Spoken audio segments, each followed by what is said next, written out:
नमस्कार, TG news में आप सभी का स्वागत है। शुरुआत करेंगे हेडलाइंस के साथ। केंद्रीय गृह मंत्री अमित शाह ने सभी राज्यों के मुख्यमंत्रियों से की बात। सभी पाकिस्तानी नागरिकों को वापस भेजने का दिया निर्देश। पाकिस्तानी हिंदू नागरिकों को जारी लॉन्ग टर्म वीजा नहीं किए जाएंगे रद्द।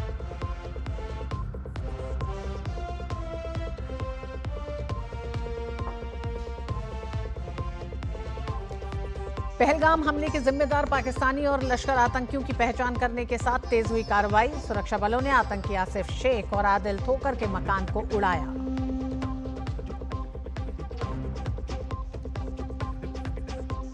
बांदीपोरा में सुरक्षा बलों की आतंकवादियों के साथ मुठभेड़। सेना ने कई आतंकियों को घेरा।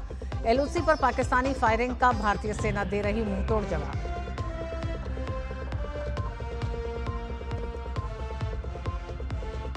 थल सेना अध्यक्ष जनरल उपेंद्र द्विवेदी श्रीनगर पहुंचे। आतंकवाद के खिलाफ कार्रवाई की ले रहे हैं जानकारी। सेना की 15 कोर के साथ जाएंगे बैसरन मैदान।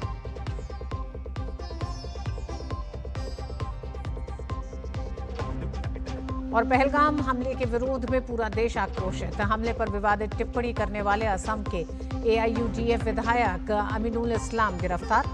आतंकी हमले के विरोध में दिल्ली व्यापारियों का बंद का आह्वान। राजधानी में 100 से ज्यादा बाजार बंद।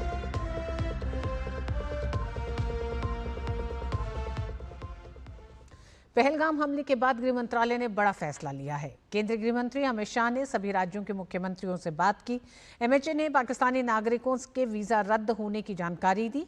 साथ ही मुख्यमंत्रियों से कहा कि वो ऐसे सभी नागरिकों की पहचान करके उन्हें पाकिस्तान तुरंत भेजें।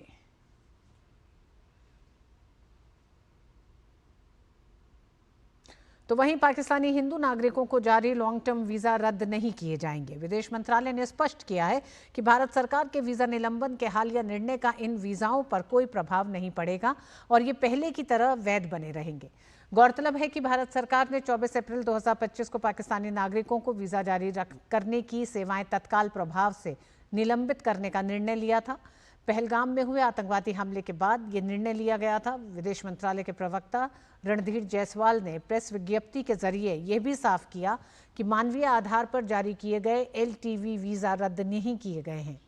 सरकार के इस स्पष्टीकरण से उन हिंदू पाकिस्तानी नागरिकों को राहत मिली है जो लंबे समय से भारत में बसे हुए हैं या बसे रहना चाहते हैं।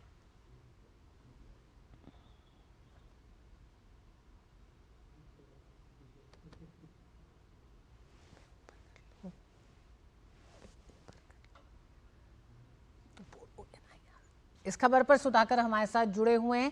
सुधाकर, एक तरह से स्पष्टीकरण है गृह मंत्रालय विदेश मंत्रालय की तरफ से वीजा को लेकर। एक तरफ गृह मंत्री अमित शाह ने देश के मुख्यमंत्रियों से बात की है और पाकिस्तानी वीजा रद्द किए जाने के बाद पाकिस्तान नागरिकों को वापस भेजने का जो ऐलान किया गया है उस पर तेजी से काम करने की एक तरह से बात की गई। बिल्कुल, देखिए ऋतु, आपको याद होगा सीसीएस की बैठक के बाद जब विदेश सचिव ने संबोधित किया था मीडिया कर्मियों को, तो उन्होंने कहा था कि पाकिस्तान के नागरिकों को 48 घंटे का अल्टीमेटम दिया जाता है और उसके आलोक में आप इस कार्रवाई को देख सकती हैं। गृह मंत्री ने खुद भारत सरकार इस बात को लेकर कितना सीरियस है, गृह मंत्री ने खुद देश भर के तमाम राज्यों के मुख्यमंत्रियों से बात की है और उनको जानकारी दी है कि जो सभी वीजा हैं, कई तरह के वीजा होते हैं, तो सभी तरह के वीजा को रद्द किया गया है एक्सेप्ट जिसकी जानकारी आपने दी लॉन्ग टर्म वीजा, जो खासतौर से हिंदू जो पाकिस्तान के अल्पसंख्यक हैं उनके लिए हुआ था, तो उनको छोड़कर बाकी सभी वीजा को रद्द कर दिया गया है और जल्द से जल्द उनको देश से बाहर हटाया जाए, देश से जाने के लिए कहा जाए। इस आलोक में गृह मंत्री ने मुख्यमंत्रियों से आग्रह किया कि वो पर्सनली सुपरवाइज करें अगर किसी भी जिले में उनके राज्य के भीतर ऐसा कोई पाकिस्तानी नागरिक है तो उसको भेजा जाए वापस। तो ये बहुत गंभीरता से इसको गृह मंत्रालय की तरफ से परस्यू किया जा रहा है। तो कह सकते हैं कि बहुत महत्वपूर्ण पूरा घटनाक्रम जिस तरह से लगातार हम एक के बाद एक कार्रवाई होते हुए देख रहे हैं और खासतौर से पाकिस्तान के खिलाफ जो आज दुनिया का एपी सेंटर है अगर आतंकवाद के मोर्चे की बात की जाए तो। जी बहुत बहुत धन्यवाद सुधाकर इस पूरे अपडेट के लिए।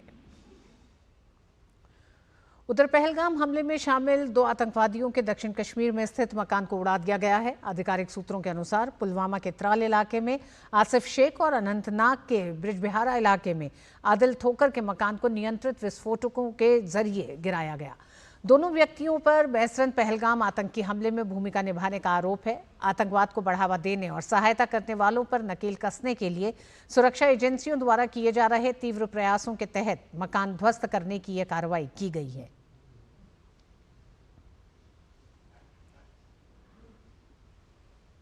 जम्मू कश्मीर के पहलगाम में हुए आतंकी हमले के बाद सरकार लगातार कड़े कदम उठा रही है। कल देर रात मोनगामा त्राल में एक नियंत्रित विस्फोट के जरिए लश्कर के आतंकवादी आसिफ अहमद शेख के घर को उड़ा दिया गया। आतंकी आसिफ अहमद के घर का जायजा लिया हमारे संवाददाता विशाल बेरिस्टो ने। देखिए डीडी न्यूज की एक्सक्लूसिव रिपोर्ट। और ये घर है आसिफ शेख का, जैसा आप देख सकते हैं इसको डिमोलिश कर दिया गया है और कहा जा रहा है आसिफ शेख का हाथ जो है वो पहलगाम के अटैक में था और ये उसका घर है जिसको एक कंट्रोल्ड ब्लास्ट के जरिए इसको कल उड़ाया गया। और आप देख सकते हैं ये तमाम नज़ारा घर का ये हाल है और यहाँ पर आप देख सकते हैं ये पूरा उड़ा दिया गया है इसको। आसिफ शेख अभी गायब है और उसके घर वालों का कहना है कि हमने उसको 3 साल से नहीं देखा है। तो ये हाल है यहाँ पर आसिफ शेख के घर का और कहा जा रहा है कि आसिफ शेख का जो सूत्र है वो ये बता रहे हैं कि आसिफ शेख का हाथ इंटेलिजेंस को ये मालूम चला है कि पहलगाम के अटैक में था। कैमरामैन मोहित उइके के साथ मैं विशाल बेरिस्टो, डीडी न्यूज़, त्राल। पहलगाम हमले के बाद कार्रवाई तेज हो गई है। पहलगाम आतंकी हमले में शामिल तीनों आतंकवादियों की पहचान हो गई है। तीनों लश्कर से जुड़े हैं। इनमें से एक अनंतनाग का आदिल हुसैन ठोकर, दूसरा अली भाई उर्फ तहला भाई, जबकि तीसरे का नाम हाशिम मूसा उर्फ सुलेमान है। अली भाई और हाशिम मूसा दोनों ही पाकिस्तान के रहने वाले हैं। इस बीच पहलगाम हमले को लेकर जांच पड़ताल भी की जा रही है। जानकारी के अनुसार एसआईटी ने 125 से ज्यादा लोगों से अभी तक पूछताछ की है। भारतीय सेना प्रमुख जनरल उपेंद्र द्विवेदी जम्मू कश्मीर में सुरक्षा स्थिति की समीक्षा करने के लिए श्रीनगर पहुंच चुके हैं। जनरल उपेंद्र द्विवेदी ने जम्मू कश्मीर के उपराज्यपाल मनोज सिन्हा से मुलाकात की। बैठक के दौरान मनोज सिन्हा ने पहलगाम आतंकी हमले के लिए जिम्मेदार लोगों को जल्द से जल्द सजा देने की बात दोहराई। उपराज्यपाल ने कहा कि देश को हमारी सेना, पुलिस और सीएपीएफ की बहादुरी और पराक्रम पर पूरा भरोसा है। बैठक में सेना प्रमुख जनरल उपेंद्र द्विवेदी, उत्तरी कमान के GOC lieutenant general M V Suchitra Kumar, सेना के उप प्रमुख लेफ्टिनेंट जनरल प्रतीक शर्मा और 15 कोर के जीओसी लेफ्टिनेंट जनरल प्रशांत श्रीवास्तव शामिल हुए। जम्मू कश्मीर के बांदीपुरा जिले में आतंकवादियों और सुरक्षा बलों के बीच मुठभेड़ चल रही है। मुठभेड़ में 2 सुरक्षाकर्मी घायल हुए हैं। अधिकारियों ने जानकारी दी कि सुरक्षा बलों ने इलाके में आतंकवादियों की मौजूदगी की सूचना मिलने के बाद बांदीपुरा जिले के कुलनार बाजीपुरा इलाके में घेराबंदी और तलाशी अभियान शुरू कर दिया है।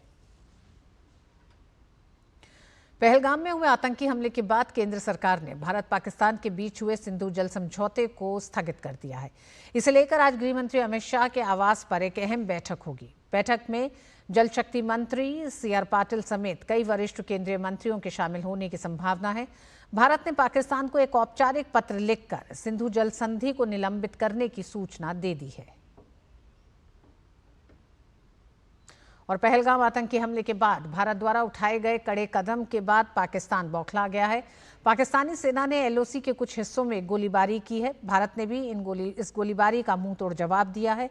भारतीय सेना के मुताबिक एलओसी के कुछ स्थानों पर पाकिस्तानी सेना की ओर से छोटे हथियारों से गोलीबारी की गई।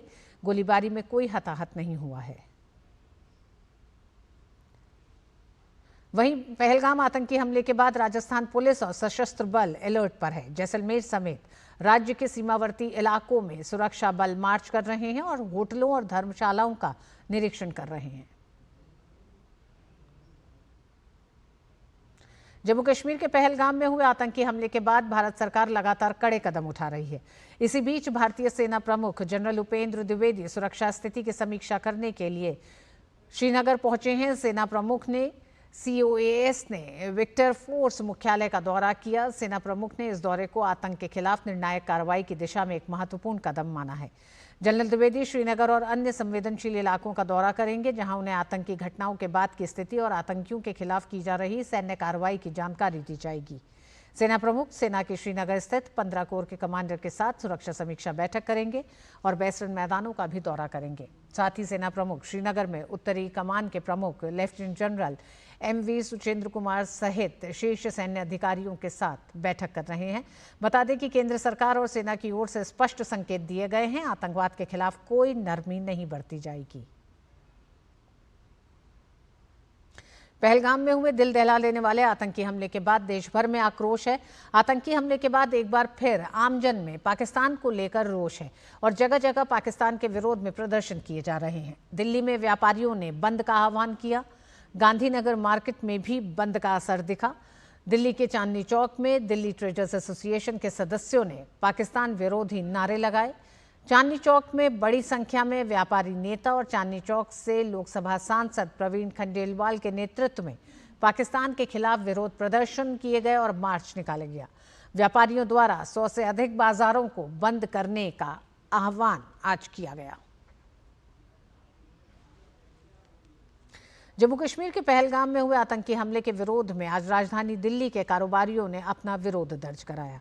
दिल्ली के चांदनी चौक, सदर बाजार सहित राजधानी के अधिकतर बाजारों में व्यापारियों ने इस घटना के विरोध में सड़कों पर मार्च किया।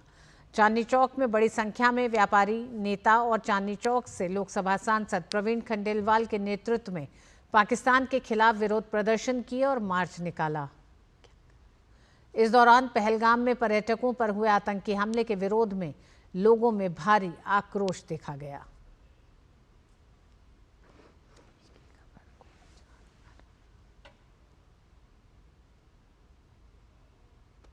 कि जो श्रीनगर में घूमने गए थे, पहलगाम घूमने गए थे, और अब लोगों की मांग है कि उसी भाषा में पाकिस्तान से बदला लिया जाए। और इसकी मांग को लेकर दिल्ली का व्यापारी भी एकजुट है और लगातार सड़कों पे है। अपने प्रतिष्ठानों को बंद करके विरोध स्वरूप वो लोग प्रधानमंत्री नरेंद्र मोदी से मांग कर रहे हैं कि इस मामले में सख्त से सख्त कार्रवाई की जाए और जल्द से जल्द उन आतंकियों को उनकी भाषा में जवाब दिया जाए। और इस पूरे मामले में चांदनी चौक से सांसद प्रवीण खंडेलवाल जी हमारे साथ हैं। खंडेलवाल जी, कितना बड़ा गुस्सा, कितना बड़ा रोष, और आज आपने अपने प्रतिष्ठानों को बंद करके सड़कों पे एक स्वरूप में मांग की है, क्या है? लगभग 900 से अधिक बाजार, 8 लाख से अधिक दुकानें, 1500 करोड़ रुपए का कारोबार आज नहीं करेंगी।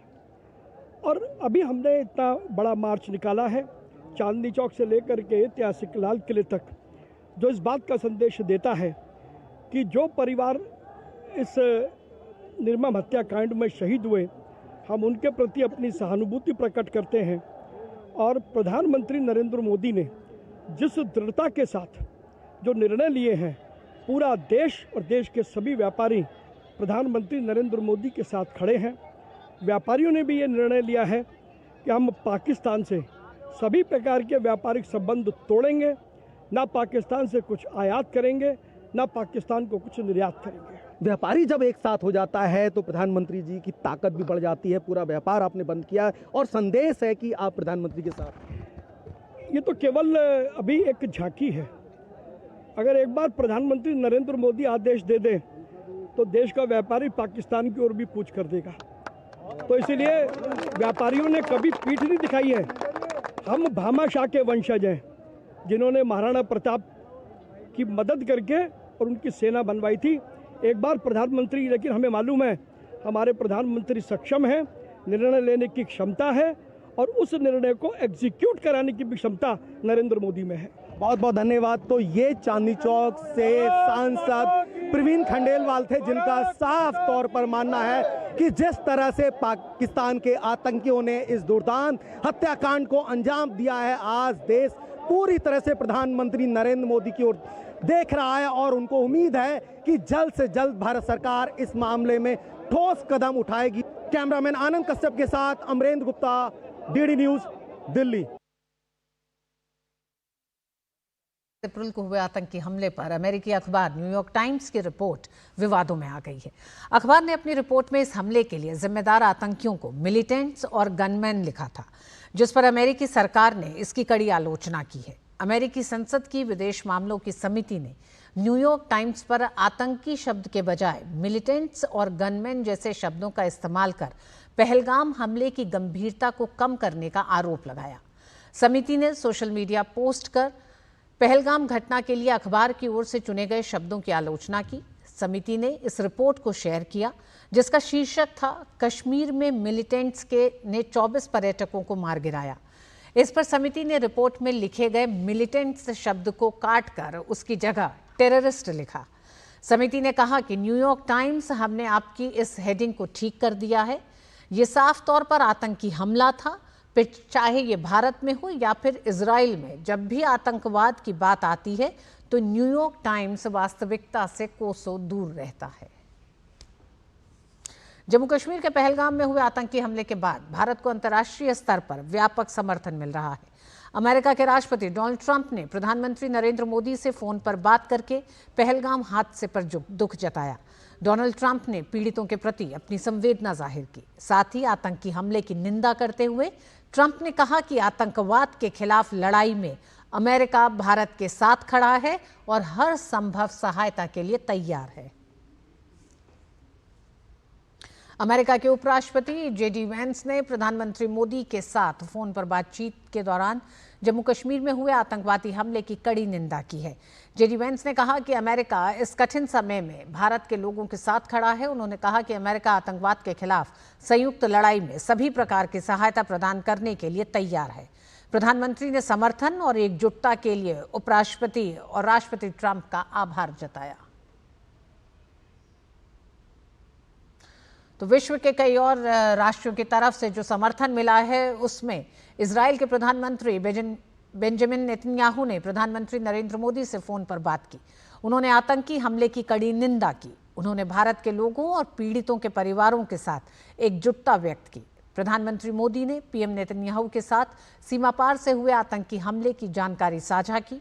पीएम मोदी ने आतंकियों और उनके समर्थकों को न्याय के कटघरे में लाने के लिए भारत के दृढ़ संकल्प को दोहराया। उधर फ्रांस के राष्ट्रपति इमैनुअल मैक्रों ने प्रधानमंत्री नरेंद्र मोदी को फोन कर जम्मू कश्मीर में हुए जघन्य आतंकी हमले में निर्दोष लोगों की नृशंस हत्या पर अपनी संवेदना व्यक्त की। उन्होंने हमले की कड़ी निंदा की और भारत के लोगों के साथ पूर्ण समर्थन और एकजुटता व्यक्त की। उन्होंने कहा कि इस तरह की बर्बरता पूरी तरह से अस्वीकार्य है।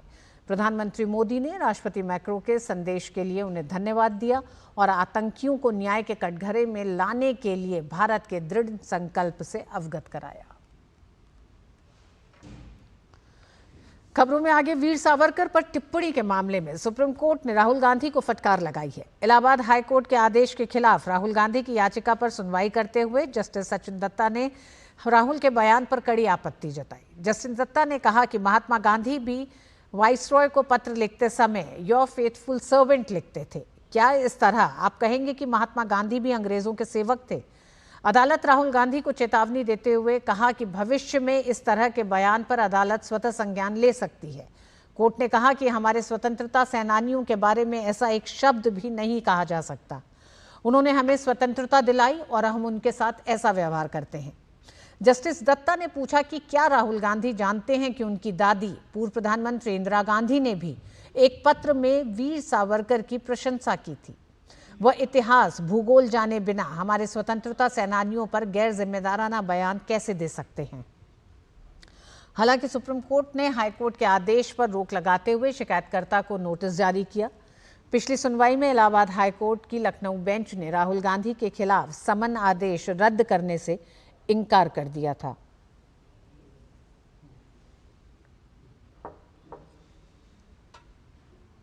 नीट पेपर लीक के मास्टरमाइंड संजीव मुखिया को गुरुवार देर रात ईओयू यानी आर्थिक अपराध शाखा ने गिरफ्तार कर लिया है।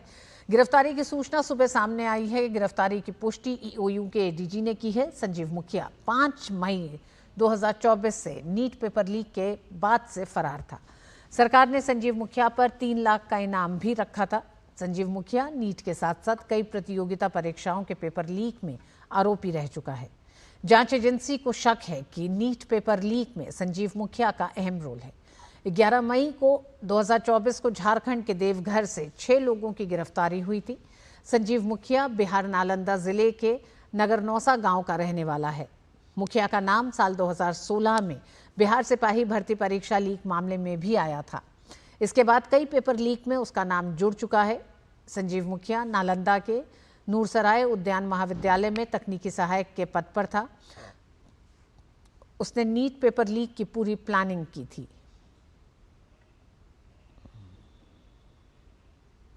भारतीय अंतरिक्ष अनुसंधान संगठन के पूर्व अध्यक्ष और प्रख्यात अंतरिक्ष वैज्ञानिक पद्म विभूषण डॉक्टर के कस्तूरीरंगन का निधन हो गया है।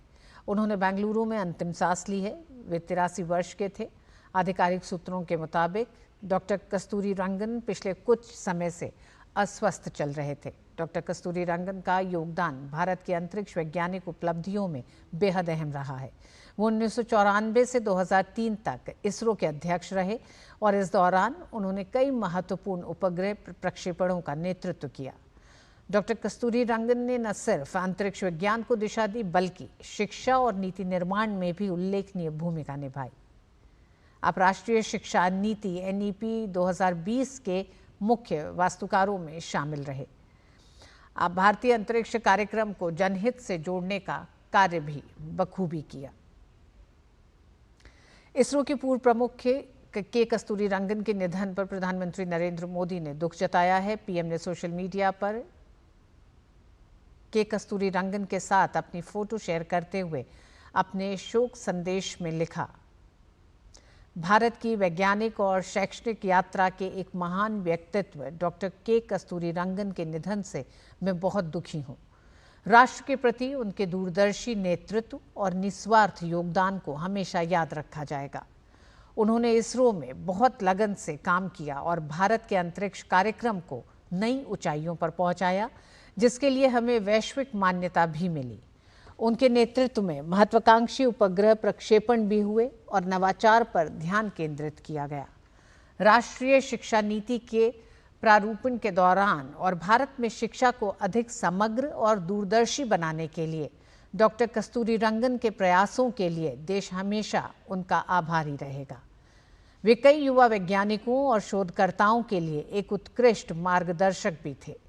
मेरी संवेदनाएं उनके परिवार, छात्रों, वैज्ञानिकों और अनगिनत प्रशंसकों के साथ है। ओम शांति। सीमा सुरक्षा बल के महानिदेशक दलजीत चौधरी ने केंद्रीय गृह सचिव गोविंद मोहन से उनके नॉर्थ ब्लॉक कार्यालय में मुलाकात की। इस मुलाकात को काफी महत्वपूर्ण माना जा रहा है।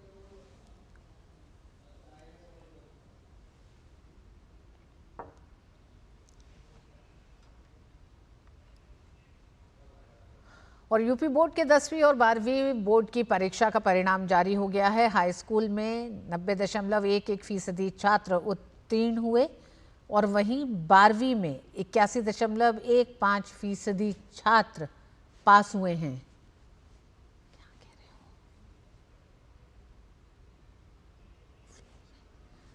यूपी बोर्ड ने 43 दिन के अंदर हाई स्कूल और इंटरमीडिएट परीक्षाओं का रिजल्ट घोषित कर दिया है। 12वीं प्रयागराज की महक जायसवाल ने 97.20% अंकों के साथ पहला स्थान प्राप्त किया है। वहीं हाई स्कूल में जालौन के यश प्रताप सिंह 97.83% अंकों के साथ पहला स्थान हासिल किया है। मुख्यमंत्री योगी आदित्यनाथ ने परीक्षा में उत्तीर्ण हुए विद्यार्थियों को बधाई दी है। उन्होंने सोशल मीडिया एक्स पर किए गए पोस्ट में लिखा कि उत्तर प्रदेश माध्यमिक शिक्षा परिषद की हाई स्कूल एवं इंटरमीडिएट बोर्ड की परीक्षा में उत्तीर्ण हुए सभी विद्यार्थियों को हार्दिक बधाई। आप ये उपलब्धि आप सभी की मेधा, मेहनत एवं अनुशासन का प्रतिफल है। जीवन की हर परीक्षा में आपके परिश्रम को प्रतिष्ठा मिले, सफलता आपकी स्थायी साथी बने, यही शुभकामना है। सभी छात्र छात्राओं के उज्जवल भविष्य हेतु अनंत मंगल कामनाएं। और इस बुलेटिन में बस इतना ही। नमस्कार।